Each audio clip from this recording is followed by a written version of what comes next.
का रो रो कर पूरी तरीके से बुरा हाल है। तो ये भाजपा के कार्यकर्ता भी थे, उनका जो ये जेसीबी है वो टूट गया है। जेसीबी से इनका जो घर है उसे तोड़ दिया गया है। हम पार्टी के महामंत्री एक नंबर कार्यकर्ता थे, हमको नोटिस भी सीओ नहीं दिया है, हमको टाइम भी नहीं दिया है, अचानक सारा ध्वस्त कर दिया है। बाप रे बाप। कल तक बिहार के अंदर चल रहे बुलडोजर को लेकर यह कहा जा रहा था कि ये सारे के सारे आरजेडी वाले हैं, यानी कि उस समुदाय के लोग हैं जिन्होंने कब्जा कर रखा है, इनका घर मकान दुकान टूटना चाहिए, है ना।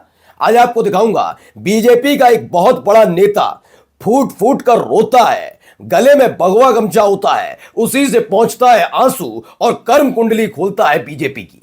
बिहार के अंदर दिखाऊंगा वो महिला जो सबसे ज्यादा चुनाव के दौरान प्रचार के लिए सबसे ज्यादा वायरल हुई, लेकिन वो भी फूट फूट कर रोती नजर आई। खबर एक दो नहीं, कई सारी खबरें आज आपको दिखाऊंगा। आरएसएस के खिलाफ कहां लोग सड़कों पर उतर आए हैं, मोर्चा खोल दिया है। आरएसएस के नेताओं को अल्टीमेटम तक दे दिया गया। क्या अल्टीमेटम है वो दिखाता हूं आपको। और कांग्रेस की शानदार जीत 66% तक पहुंच गई। एक राज्य से मानो बीजेपी का सुपड़ा तक साफ हो गया है।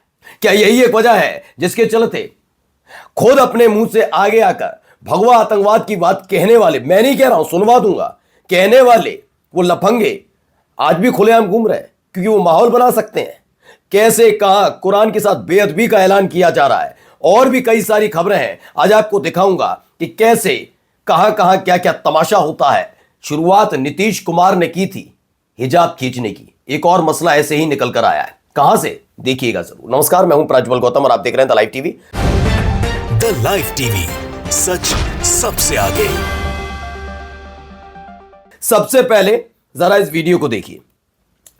यह भावुक क्षण भी है और सोचने का विषय भी है, जरा सुनिए। रो रो कर पूरी तरीके से बुरा हाल है। तो ये भाजपा के कार्यकर्ता भी थे, उनका जो ये जेसीबी है वो टूट गया है। जेसीबी से इनका जो घर है उसे तोड़ दिया गया है। क्या मांग करेंगे? हो गया।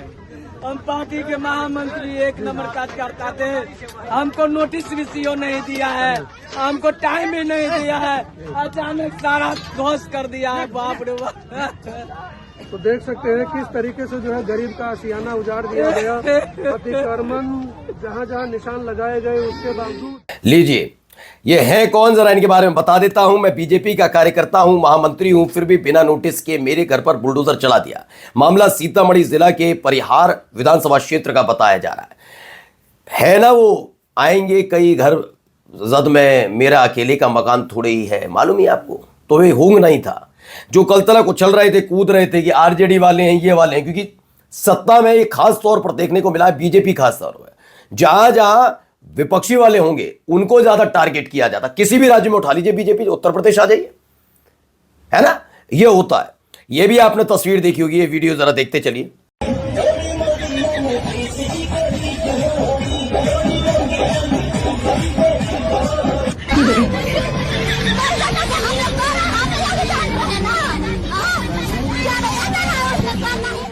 तो ये पहले चुनाव प्रचार के दौरान, मैं ये नहीं कहता कि किसी का माहौल उड़ाना चाहिए, मैं नहीं उड़ाऊंगा, वो था चुनाव का जोश, महिलाओं को मिले थे पैसे, इसी तरीके से तो काम किया बीजेपी ने, तभी तो कर्ज में आ गया बिहार।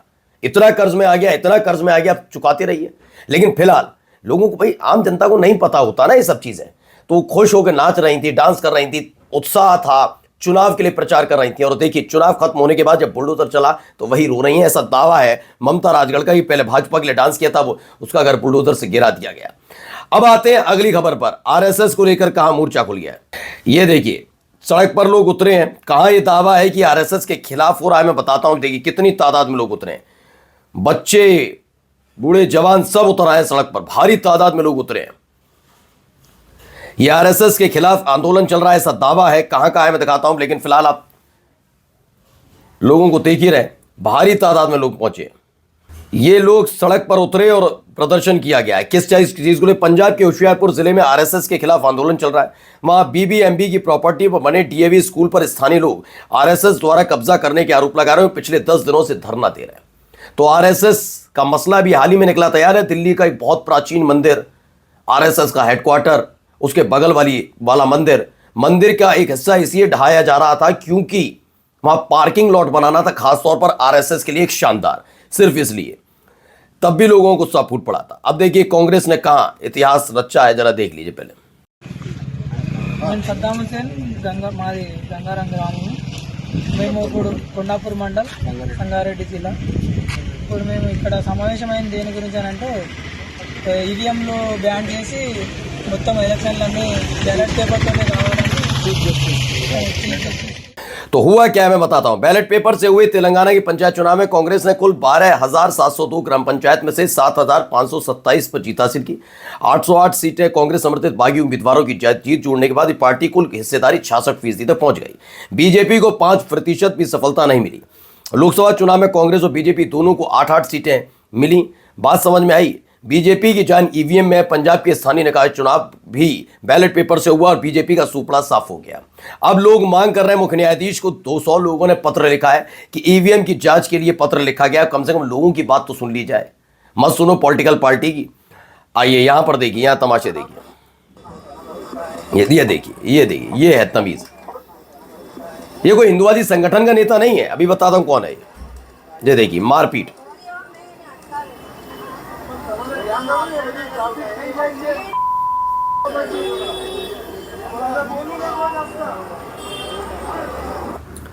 तो ये महाराष्ट्र के घाटकोपर से बीजेपी के विधायक हैं, नाम है पराग शाह।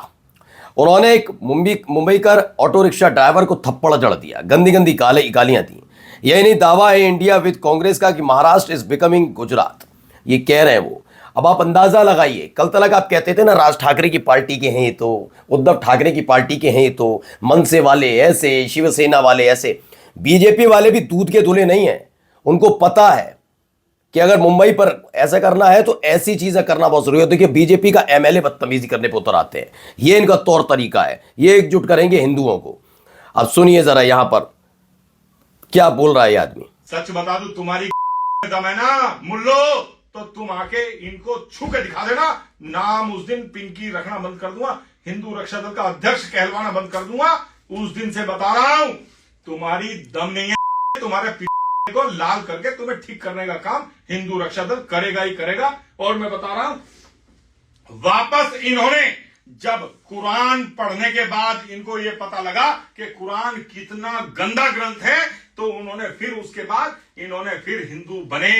और इन्होंने मुझे जो बातें बताई कि मैंने इतने माइक से जो चिल्लाते हैं क्यों, कि आज हम लोग इनसे कुछ समझेंगे।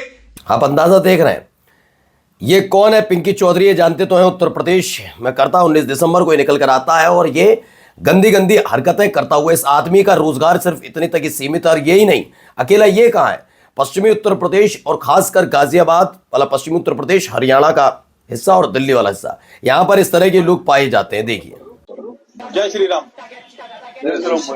हमें पता है कि बिना तांडव के हिंदू राष्ट्र नहीं बनेगा। और भाई इसके साथ साथ ना जय श्री राम के साथ महादेव का नाम हर हर महादेव भी कहना पड़ेगा और हाथ में फरसा भी उठाना पड़ेगा। अगर तुम सोचो ना, सर पे भगवा पगड़ी बांध के अगर तुम घूमोगे, हिंदू राष्ट्र बनाओगे, तो ऐसे ही बनेगा। आपको हिंदू राष्ट्र बनाने के लिए भगवा आतंकवादी भी बनना पड़ेगा। भगवा आतंकवादी मैं नहीं कह रहा हूं, सुन लीजिए। जिन पर रहम बरसाया जाता है, इनकी लुच्चई पने पर, उत्पात पर, फिर भी आप छोड़ देते हैं। देख लीजिए, आप ही के लोग बोल रहे हैं। आप नहीं है तो बताइए। और आप चलिए, ये लड़की को जरा सुनिए। सर भेज देते थे, एक लड़की को रखते था सर है ना, एक लड़की को जिसका तबीयत खराब रहता था उसको रखते थे और गंदा व्यवहार करते थे। और एक लड़की का ऐसे किए थे, हम ऐसे कर रहे थे बार बार। और एक और लड़की का ना पेट में दर्द था, तो वही ना सर इसका ऐसे पेट छू रहे थे। तो आप देखिए यहाँ क्या है, जहानाबाद बिहार, वहां से एक और खबर निकल कर आई। बिहार के चीफ मिनिस्टर नीतीश कुमार की वो जो महिला का नकाब हिजाब खींचा था, उसके बाद एक और खबर निकल कर आई। सीरियस एलिगेशन लगे हैं। हिजाब पहनी हुई बच्ची ने बताया है कि कैसे वह संजय कुमार जो है, जो वहाँ का प्रिंसिपल है उर्दू कन्या मिडिल स्कूल का जहानाबाद डिस्ट्रिक्ट में, the accused is government school principal and an FIR has been registered in connection with the case. उस पर बच्चियों के साथ बुरा व्यवहार करने का आरोप इन बच्चियों ने खुल्लम खुल्ला लगाया। और जाते जाते एक वीडियो जरूर देख लीजिए, पहले मैं दिखाना चाहता हूं। इस वीडियो के बाद से सन्नाटा पसरा हुआ है गोदी मीडिया में। मैं बताता हूं क्यों।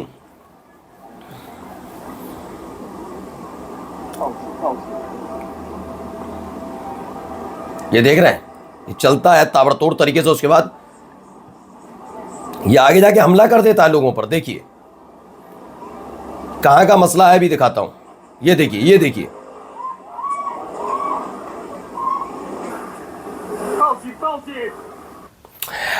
आपने देखा ऑस्ट्रेलिया वाले मसले पर कितने खुश थे ये गोदी मीडिया। ये आप सोच रहे हैं ना कि नहीं बहुत दुखी हैं, मानवता इनके अंदर, कोई मानवता नहीं है। वहां पर नाम इनको नजर आया था, इनको पता लगा हमलावर कौन है उस हिसाब से। इसीलिए आपको याद होगा हमलावर का नाम तो पता था इनको, लेकिन इनको जिसने बचाया उसका नाम नहीं पता था, वो कौन सा नाम था। तब भी हमने कहा था कि दोनों पक्ष दिखाओ ना, आओ इस्लाम को अगर उन आतंकवादियों के साथ जोड़ रहे हो तो जो बचाने वाला उसका नाम भी जोड़ाओ, बताओ। लेकिन नहीं, वो सब नहीं हुआ। अब ऑस्ट्रेलिया के बाद ताइवान से खबर निकली है। ताइवान की राजधानी ताइपे में एक हमलावर ने मुख्य ट्रेन स्टेशन पर स्मोक बम फेंकने के बाद चाकू से हमला किया, जिसमें 3 लोग मारे गए और 5 लोग घायल हो गए। 3-4 मिलकर चाहते तो न्यूट्रलाइज कर सकते थे, लेकिन वीडियो बना रहे थे। आप जानते हैं गोदी मीडिया इस पर ज्यादा चर्चा क्यों नहीं कर रही? क्योंकि इसमें अब्दुल खालिद टाइप के नाम नहीं आ रहे। गलती से आते तो बताया जाता आतंकवाद का धर्म कौन सा होता। अब आप अंदाजा लगाइए कितना गिरा हुआ काम करती है गोदी मीडिया। नमस्कार।